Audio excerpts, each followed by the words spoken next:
Para sa mga math major dyan na wala pang reviewer, email nyo po ako. Yung email ko po nandyan po sa ibang video ko po na may mention ko po dyan yung email ko po. O kaya panoorin nyo po yung ibang video ko po nandun po. Wala akong laptop kaya hindi ako makapag-upload. Ito na siguro yung huli kong upload ngayon bago kayo makapag-exam. So subukan ko mag-upload pa ng isa, pero ito na kasi meron ako nakuhang impormasyon, nakuhang mga tips sa mga nag-exam nitong nakaraang March 2024. So tinanong ko sila, tugma din naman dun sa mga reviewer na binibigay ko. So sa mga wala pang reviewer dyan, i-email nyo po ako, sisendan ko po kayo. Tsaka meron po pala nag-comment dyan na nagpapabayad daw po ako ng reviewer. Hindi po, wala pong bayad ng reviewer ko. Tulong ko na po ito sa inyo. Kahit nga po hindi nyo na ako i-subscribe, okay lang po eh. Kasi nakapangako ako noon nung nakapasa ako, sabi ko makapasa lang talaga ako Lord sa math. Mamimigay ako ng libreng reviewer. So panoorin nyo po yung ibang video ko po. Nandun po lahat halos ng mga lumabas sa exam. So hindi man yun yung lalabas sa susunod, pero at least meron kayong sinusundan na re-reviewin. Ngayon, bigyan ko po kayo ng mga tips na binigay sa akin nung mga nakapag-exam nung March 2024. Tapos kinumpara ko rin siya sa mga notes ko, halos ganun na ganun din. So baka hindi pa po kayo nakakapag-review, ito na po yung tamang panahon para mag-review. Konting araw na lang po. Tapos marami pa po nagtatanong sa akin tungkol sa calculator. Ito po, hindi na po to pwede. Ito, hindi na po yan pwede.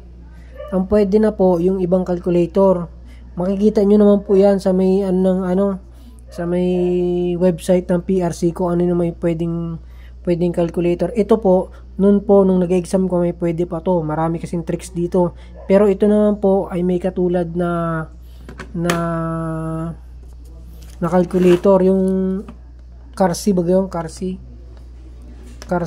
CARSI S9991 or 9999S yata yun, SS91, basta ganyan, CARSI. Yun ang magandang calculator ngayon. Hindi lang ako nakapag-order sa Lazada kasi yung na-order ko dati hiningi sa akin ng tropa ko, tapos nag-order ulit ako, hiningi ulit ng kakilala ko, tapos yung huling order ko naubos na po sa Shopee. Wala nang available sa Shopee. Kaya kung may nabili kayong CARSI, napakaswerte niyan. Halos lahat ng formula nandun na rin. Aralin nyo na lang. Sa mga gusto ng calculator technique, meron akong PDF. I-comment mo lang kung gusto mo ng PDF ng calculator technique. Masisendan kita. Meron ako nun, yun ang inaral ko. So, ngayon, bibigyan ko kayo ng tips bago mag-exam. Itong ibigay ko ngayon na to, sana na-review nyo na. Wait lang, kukunin ko lang sa loob ha. Ngayon lang kasi ako napaisip mag-upload ulit kasi dumaan yung tropa ko na math major talaga na nakapasa nitong March 2024. In-interview ko siya. Nagbigay siya ng mga tips, ng konting tips para naman magamit natin sa pagre-review.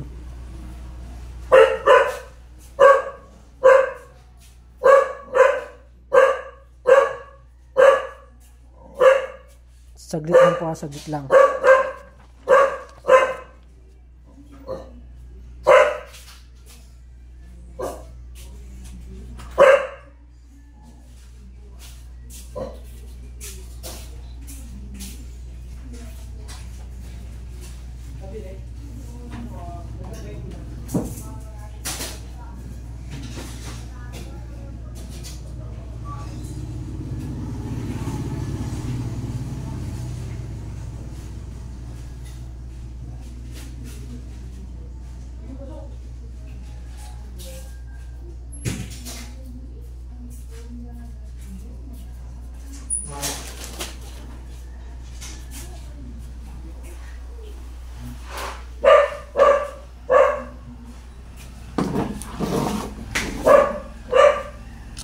Sinubukan ko pong mag-live kanina. Maingay dito, nandito ang aso namin. Sana panoorin nyo lahat yung video ko. Kasi meron ako ng mga nasasabi na hindi ko nasasabi sa ibang video ko. So basta yung wala pa pong reviewer dyan, i-email nyo po ako, bibigyan ko po kayo ng libreng reviewer. So unang-unang sinabi sa akin nung kasama ko kanina, baka hindi nyo pa naaaral po to, find the slope.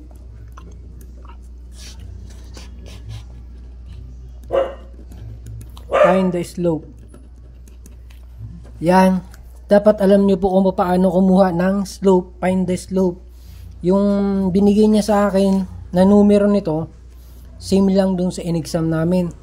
Find the slope of the line passing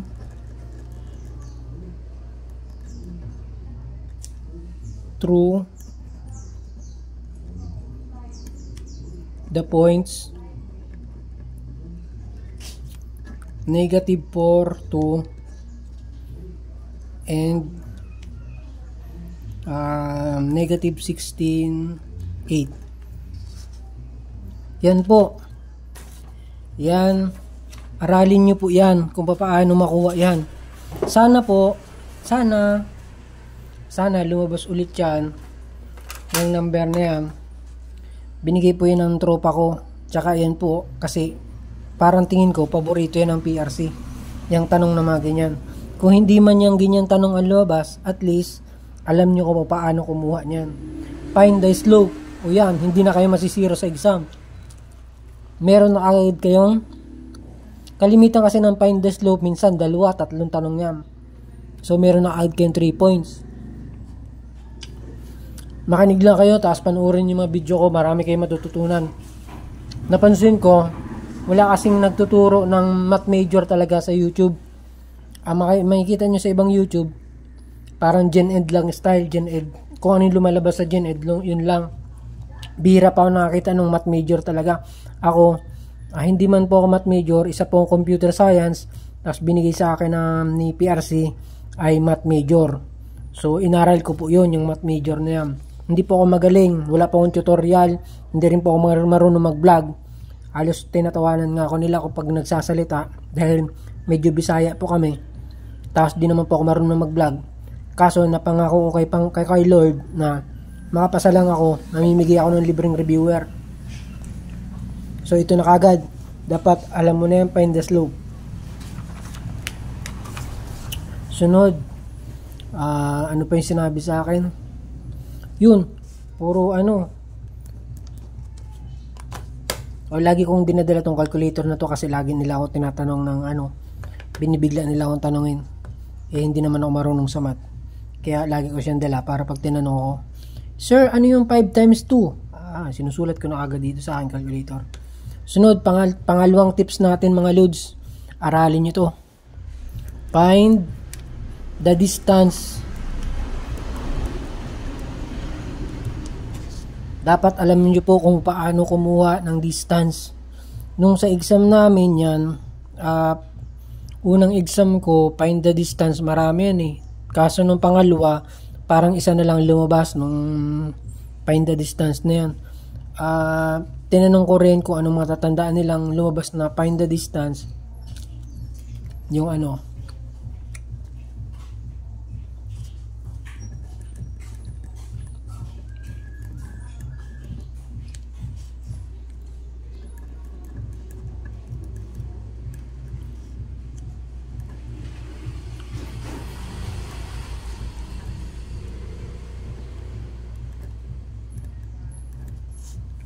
yan. Aralin nyo po yan. Kung paano makuha yung find the distance between the points -3, -2, and 5, 3. Binigyan ng tropa ko. Yan, lumabas din sa amin yan. Paano ko natandaan? Itong -3 na to, birthday yan ng nanay ko. Itong 2, birthday ng kapatid ko. Itong 5, birthday ng tatay ko. Itong 3, birthday din ng kapatid ko. Binigyan sa akin ng tropa ko kanina, ganyan din. -3, 2, N53. Aralin nyo ko paano sagutan yan kasi sa amin lumabas yan, pangalawang exam ko lumabas yan. So kung hindi man yan lumabas ngayon, posibleng may kaparehas yan na question. Diyan lang naglalaro yung question ng PRC. Huwag nyo na masyadong intindihin yung mga mahirap na tanong kung gusto nyo lang ay makapasa. Pero kung gusto nyo naman ay tudong taas ang grade nyo, aralin nyo lahat. Ako kasi, ang inaral ko lang yung mga lumabas nung unang exam ko. Nasabi ko na rin sa ibang video ko na 2 beses ako nag-exam. Bakit? Kasi hindi ko po talaga hilig ang math. Pangalawa, computer science po ako. Nag-uniting lang po ako. Ang binigay sa akin ng PRC ay math major. So ang ginawa ko, alam ko na hindi ako makakapasa ng unang exam. So ang ginawa ko, tinandaan ko yung unang exam. At yun ang inaral ko. Maswerte nga at meron isang taong nagbigay sa akin ng reviewer. At yun na lang rin po ang nireview ko. So sa mga wala pa pong reviewer, bigyan ko po kayo. I-email nyo po ako. Andyan po ang email ko sa ibang video ko. Panoorin nyo na lang po. At saka panoorin nyo po lahat ng video ko. Marami po dyan na matutunan kayo. Marami po na halos lalabas yun sa exam. Hindi man po ganito. At least meron po kayong sinusundan ng re-reviewin. Sunod po. Ano po ba yung binigay sa akin? Ayan. Wag nyo kakalimutan to. Evaluate the limit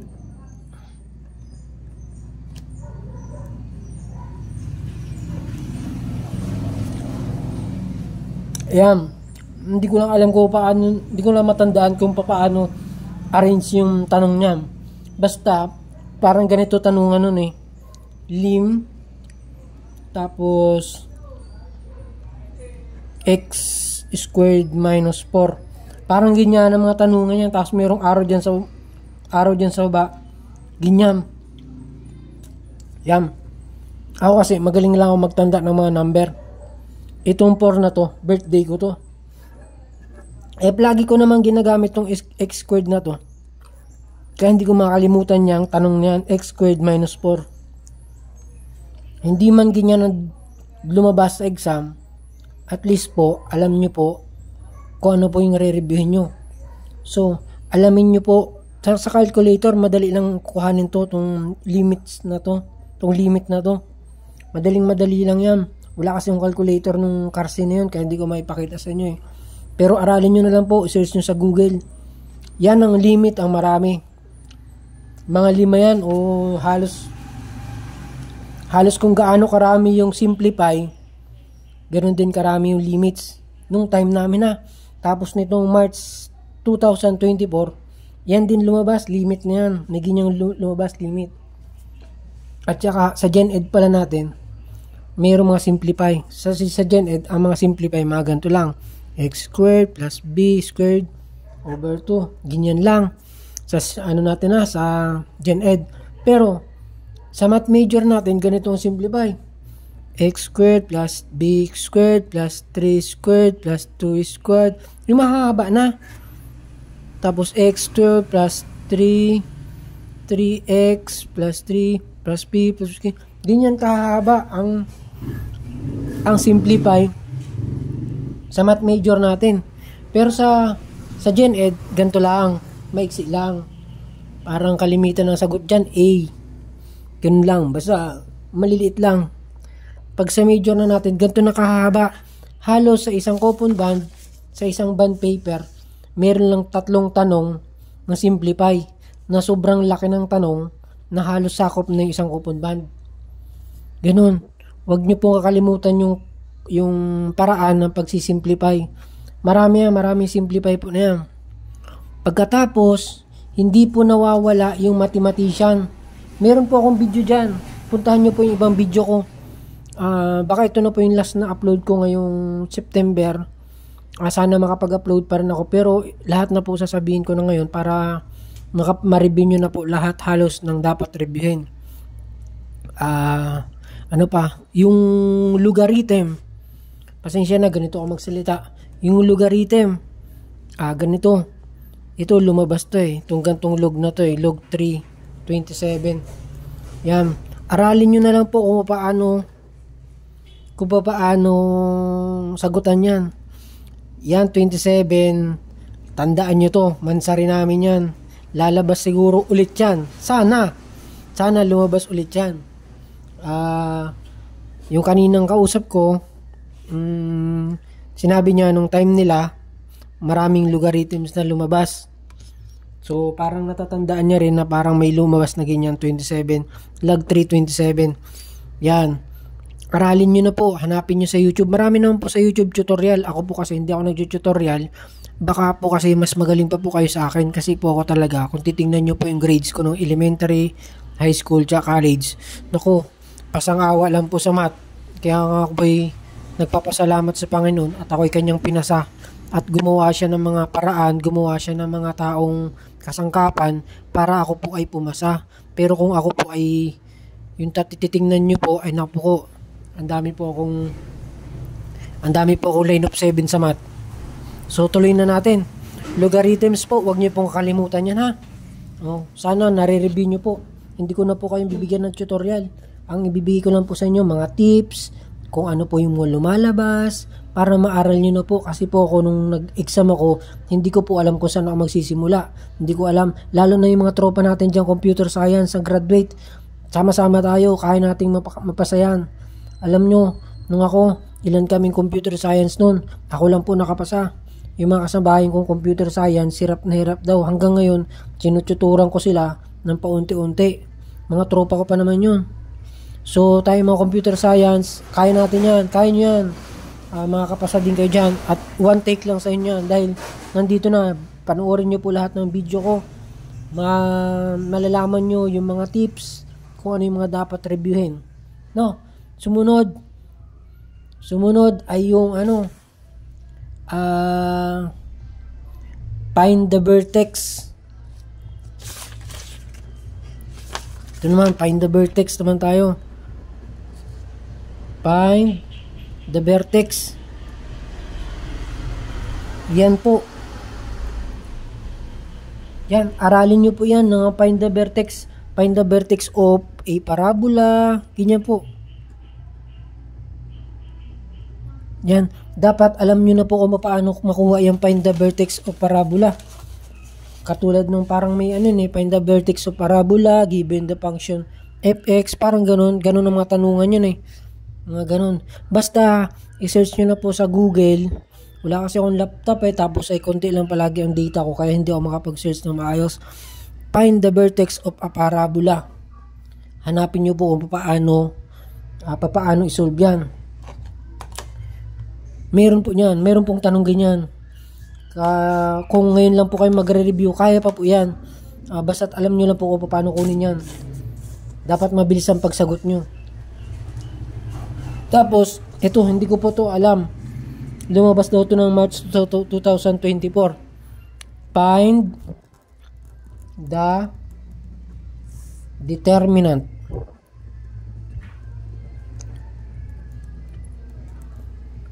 Yan. Hanapin nyo po sa Google kung paano masagutan yan.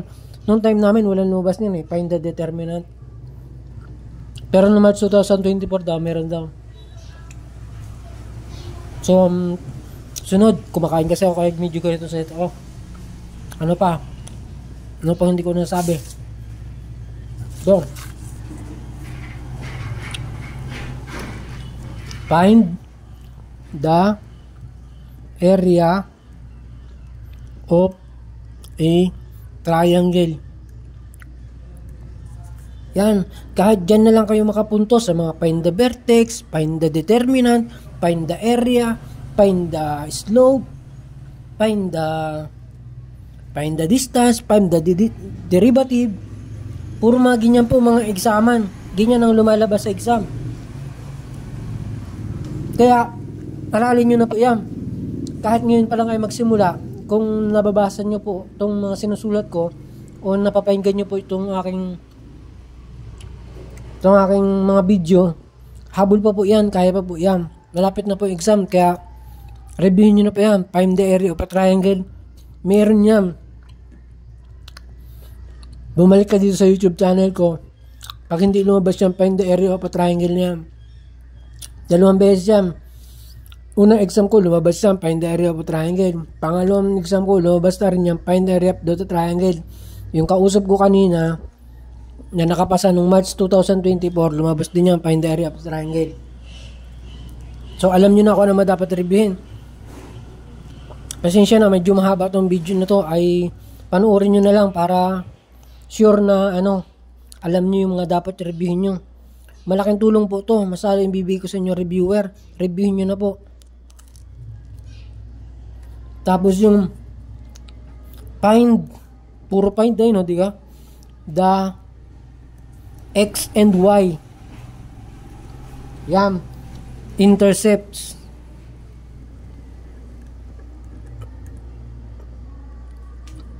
Of the following. Yan. Dapat alam nyo rin po kung paano kuhanin yan. Find the X and Y intercepts of the following blah blah blah blah. Parang ganun yan ganun ang mga tanong. Y 2x squared, mga ganun yan. Minus 3x minus 2. Parang mga ganyan ang tanungan.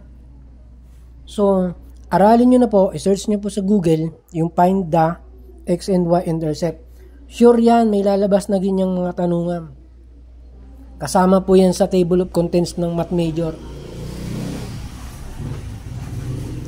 Marami nagtatanong sa akin na kung pwede daw yung calculator na de solar. Sa kabilang room namin, pwede.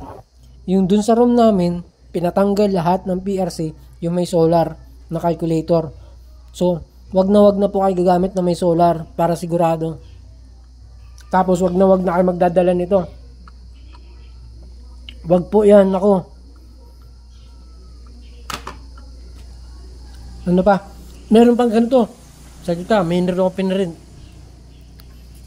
Meron ganito eh. Ito, may importante ito. Hindi ito talaga nawala. Ito lang.